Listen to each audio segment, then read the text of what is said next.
the men whose names are carved into this memorial were the hope of their day, just as you young people who are gathered here right now are the hope of ours.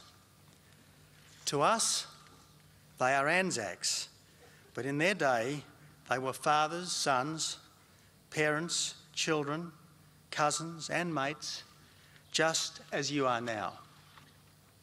You walk among their headstones, you read the inscriptions, you hear the epitaphs, and you hear their families speak. In these inscriptions, in these epitaphs, we hear the echoes of our country a century ago. We feel their spirit beckoning us to bigger, more honest and less selfish lives. From this place, from those who are buried here, we draw sustenance and inspiration. We don't come here merely to lament. We come here to show respect because their stories have become our stories. Our nation is not just a place on a map or a mass of people who happen to live somewhere. Our nation is shaped by our collective memory, by the compact between the dead, the living and the yet to be born. And this is the mystery and the wonder of Lone Pine, this home that is so far from our home, this place of peace that was once a battlefield. The Gallipoli of August 1915 reeked of death.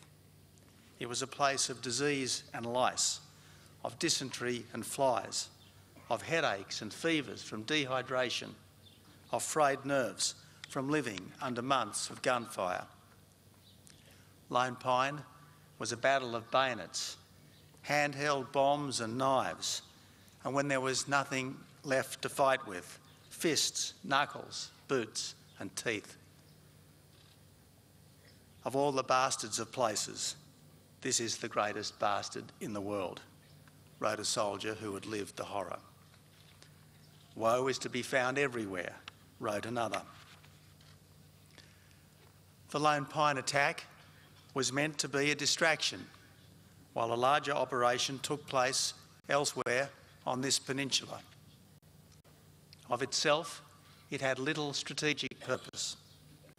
But that didn't stop both sides fighting with an intensity that shocks us and moves us even a century on.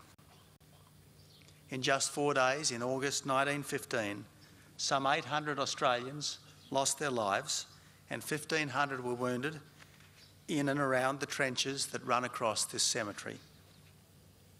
The Turkish casualties were almost 3 times ours. It's hard to fathom so much loss for what seems so little. Yet it was not for nothing. It was for country, empire, king, and the ideal that people and countries should be free. It was for duty, loyalty, honour and mates, the virtues that outshine any cause. So here at Lone Pine, we remember those men called upon to do things in their country's name that took them to the very edge of their physical and emotional limits and beyond.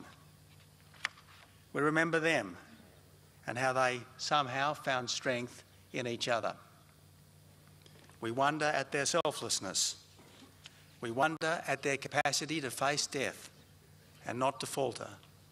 We wonder at what possessed them to charge into machine gun fire or to push friends out of the way of unexploded bombs.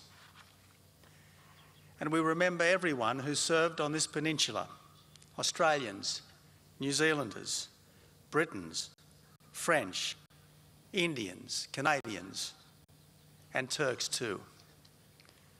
We remember the brave, the scared, and the confused. We remember the good and the bad, the greatness and the smallness of it all.